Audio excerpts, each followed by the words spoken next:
To Al Jazeera International, our voice in the world.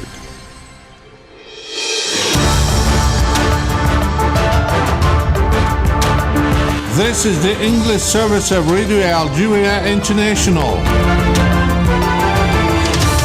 It's time for the news. In today's top stories, President Abdelmajid Tebboune has said that the agricultural sector has contributed 15% to Algeria's domestic product, allowing the country to free itself from its dependence on hydrocarbons. The Minister of State, Minister of Foreign Affairs, Ahmed Attaf, has called from Portugal to work towards developing concrete and bold initiatives in the service of multilateralism. A ceasefire came into effect early today in Lebanon after more than a year of barbaric Zionist aggression against the country. Hello and welcome on Radio Algeria International. The President of the Republic, Abdelmajid Tebboune, has encouraged young people to invest in agriculture using their skills and technical specializations to achieve a real revival of the sector. Presiding over the ceremony celebrating the 50th anniversary of the creation of the National Union of Algerian Farmers at the Abdellatif Rahal International Conference Center in Algiers, the President of the Republic stressed that the agricultural sector contributed 15% to Algeria's gross domestic product, allowing the country to free itself from its dependence on hydrocarbons. ونوه بالقدرات الإنتاجية التي وصلتها فلاحة الجزائر حيث تجاوزت السنة هذه إنتاج يقارب 37 مليار دولار، يعني أكثر من نصف المداخيل نتاع المحروقات، وهذا يبشر بالخير وأننا في طريق الصواب، ماناش بعاد على تحرر حقيقة من وطأة المحروقات على اقتصادنا. The President welcomed the results of the agricultural sector, which reached a production of $37 billion, or more than half of the income generated by hydrocarbons, which augurs well for the direction the country is taking to free itself from the dependence on hydrocarbons. In his speech, President Tebboune affirmed that food security is a strategic issue for Algeria in a world where food is today a fearsome and very influential weapon. The National Union of Algerian Farmers has honored the President for his strong support for farmers and the promotion of the agricultural sector, as well as for his sustained efforts to achieve self-sufficiency and food security. The Secretary General of the National Union of Algerian Farmers, Abdellatif Dilmi, presented the union's shield to the President of the Republic on the occasion of the 50th anniversary of the creation of the union. Mr. Dilmi has hailed the efforts of the President of the Republic, Abdelmajid Tebboune, aimed at promoting the agricultural sector and supporting farmers. This came during the ceremony held at the International Conference Center, Abdellatif Rahal, here in Algiers. We bear witness today on behalf of all farmers, livestock breeders and investors of the impact he has made on the agricultural sector and the importance he attaches in his program to this vital area of activity. We thank the President of the Republic for all his contributions to this sector, which is the main engine of the national economy and a lever for adjusting the balance of payments, thus helping to promote agriculture and farmers. We thank you, Mr. President, for your support for the farmers. That was the Secretary General of the National Union of Algerian Farmers, Abdellatif Dilmi, speaking. Now, the Minister Delegate to the Minister of National Defense, Chief of Staff of the National People's Army, Army General Sachin Kriha, visited yesterday on the third day of his visit to Kuwait, the Ahmed Al-Jaber Hydrocarbons and Gas Exhibition and the 50th Mubarak Armoured Brigade. The details with Majid Mila. The visit began at the Ahmed Al Jabir hydrocarbons and gas exhibition in the town of Al Ahmadi, which is one of the most modern and prestigious exhibitions in the world specializing in hydrocarbons. The exhibition is also a cultural museum which documents and retraces the history of the oil industry and offers an interactive experience rich in information of the history of this strategic industry in Kuwait. The Army General visited the various pavilions where he was given explanations by those responsible for this event on the different stages of oil production and the techniques used in extraction and refining. Accompanied by his delegation, Army General Said Shengri then visited the 15th Mubarak Armored Brigade of the Kuwaiti Land Forces. After the welcoming ceremony given by the command of this brigade, the Army General received explanations from the commanders of the formations, notably on the nature of the brigade's missions, the training programs adopted, as well as the weapon systems made available. At the end of his visit, the Army General praised the important unit within the Kuwaiti Land Forces, notably its human skills and its equipment and weapons. The Minister of State, Minister for Foreign Affairs, the National Community Abroad and African Affairs, Ahmed Attaf, has called for Portugal to work towards developing concrete and bold initiatives in the service of multilateralism, which is going through crisis after crisis. This came after his participation in the 10th ministerial meeting of the Forum of the UN Alliance of Civilizations in Cascais, Portugal, on the instruction of the President of the Republic, Abdelmajid Tebboune. Ahmed Attaf said that the world is today going through extremely serious changes which threaten to disintegrate the system of rules governing contemporary international relations and impose the logic of the use of force. The minister underlined that the changes confirm again that we are witnessing an illegitimate struggle for influence. These changes confirm once again that the world is not experiencing a clash of civilizations, as some would like us to believe. What we are witnessing is an illegitimate struggle for influence, a struggle for hegemony by the powerful over the weak, but also a struggle to despoil the rights of others and stifle their legitimate aspirations.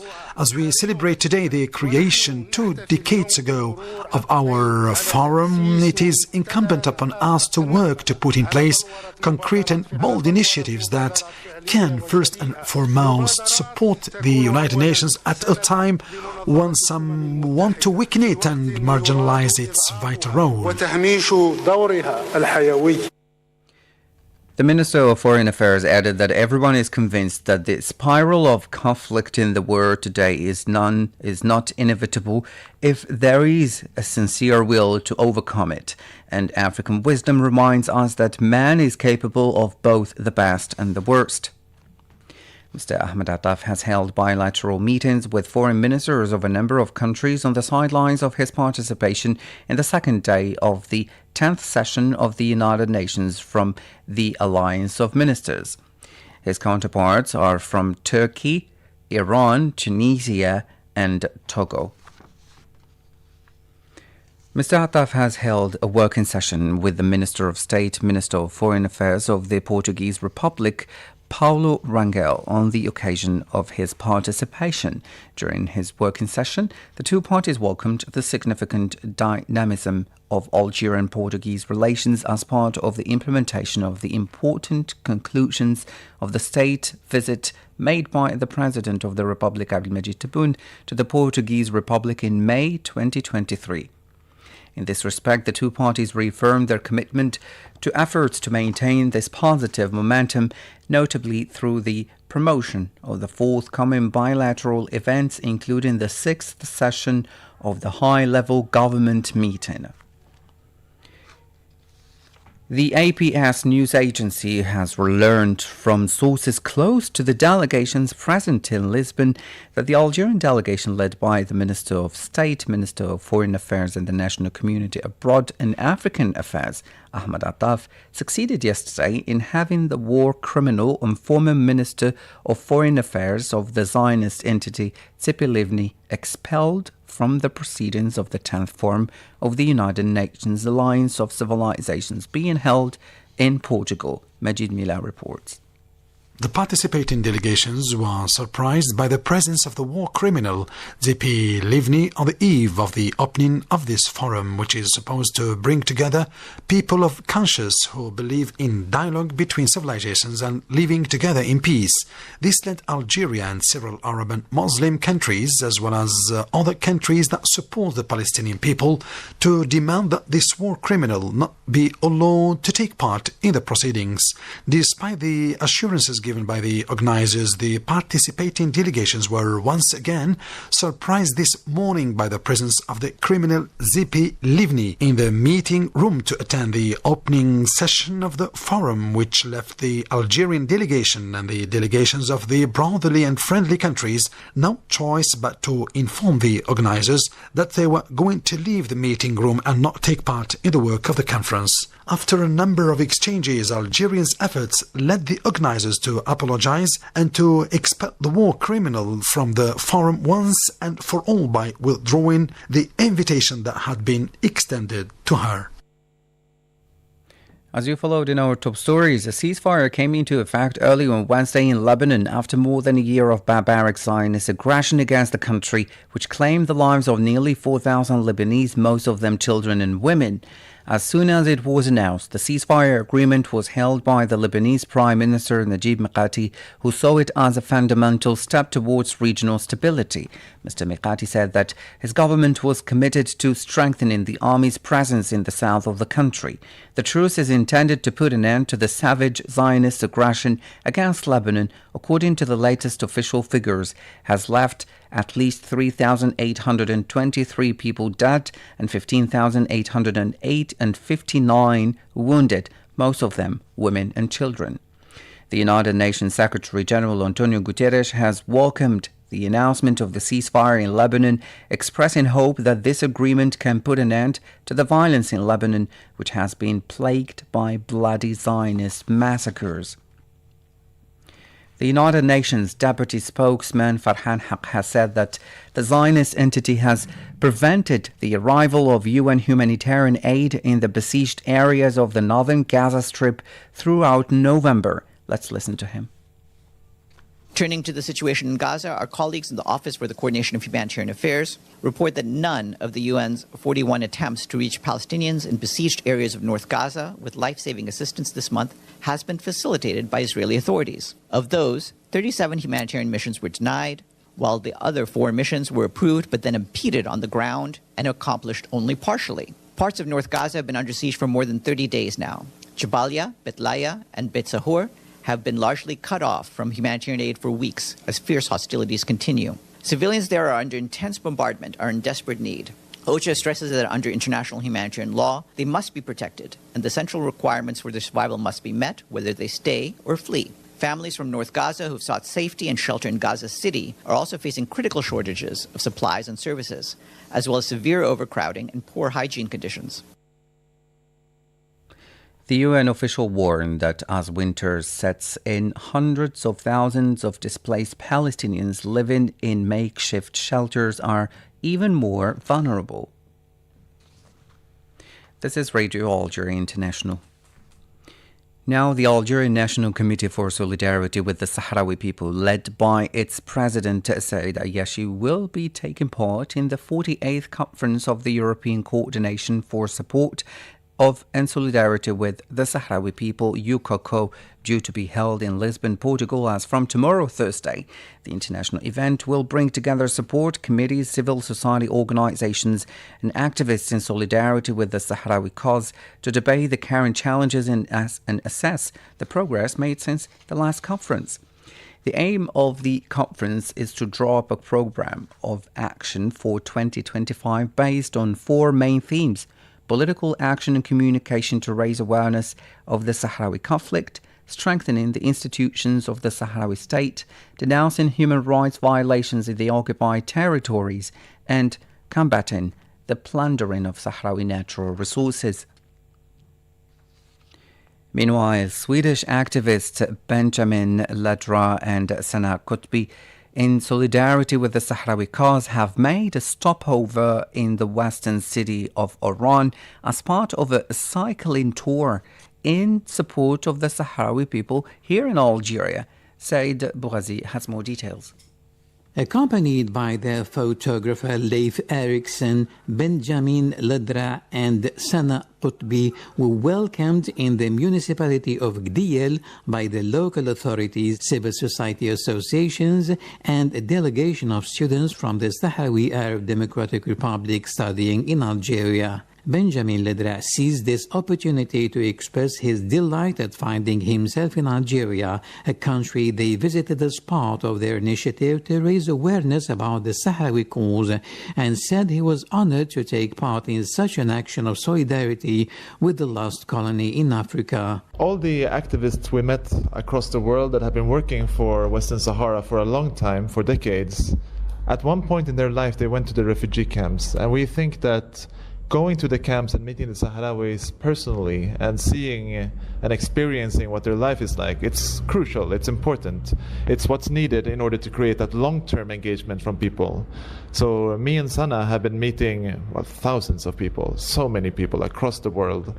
And every single one of them, we asked for their contact information, and we have sent them an invitation to the refugee camps. So far we have people from more than 30 countries, which is actually more than we visited, who have registered to come to the camps and to meet the Sahrawi people. And we think that's important because they will return to their countries later and continue to raise awareness and share the story of Western Sahara and a more personal story of the people they met on the ground.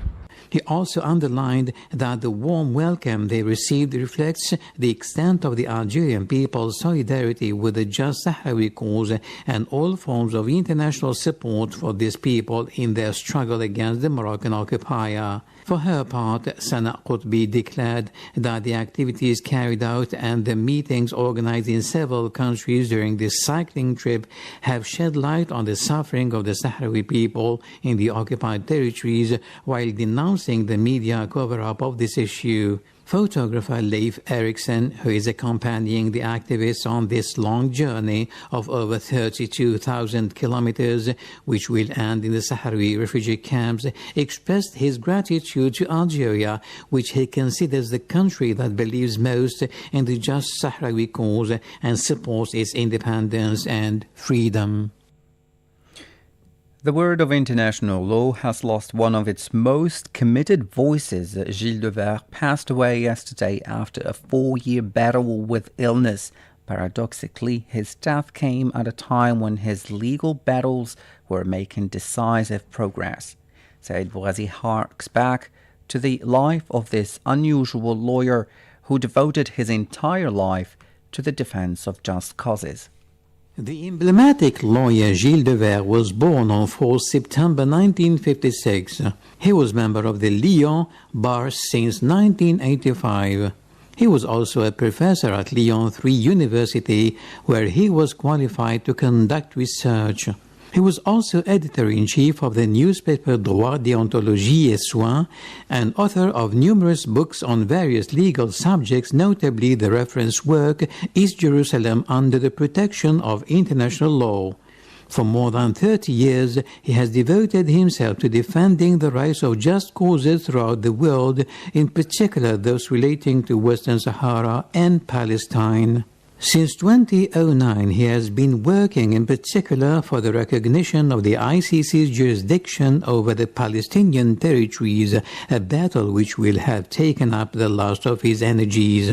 In this respect, the late Devers campaigned for the law to become a universal tool of justice and actively brought cases before tribunals such as the International Criminal Court (ICC) to denounce war crimes, notably in Palestine, where the Zionist entity has been carrying out a genocidal aggression since 7 October 2023. The last few months have been marked by two major successes for this lawyer of conviction: the issuing by the ICC of arrest warrants against Benjamin Netanyahu and Yoav Gallant, his former defense minister, and the invalidation by the Court of Justice of the European Union of the controversial agreements between Morocco and the European Union. These victories crowned years of tireless advocacy before the courts in Luxembourg and The Hague. Trucks from the UN World Food Programme have been able to deliver food to a camp for displaced people plunged into famine in Sudan for the first time in months. A spokeswoman for the UN agency, Lenny Kinsley, told reporters in Geneva that World Food Programme food trucks arrived in Zamzam camp in the north of the country last Friday, where famine had been confirmed earlier in the year. She said from Nairobi that this is the first food that we have been able to bring into the camp for many months with an emergency food aid for 12,500 people. The conflict has left thousands of deaths, displaced more than 11 million people, and created what the United Nations calls the worst humanitarian crisis in recent memory, with the risk of widespread famine. This is Radio Algeria International. Thank you so much for joining us.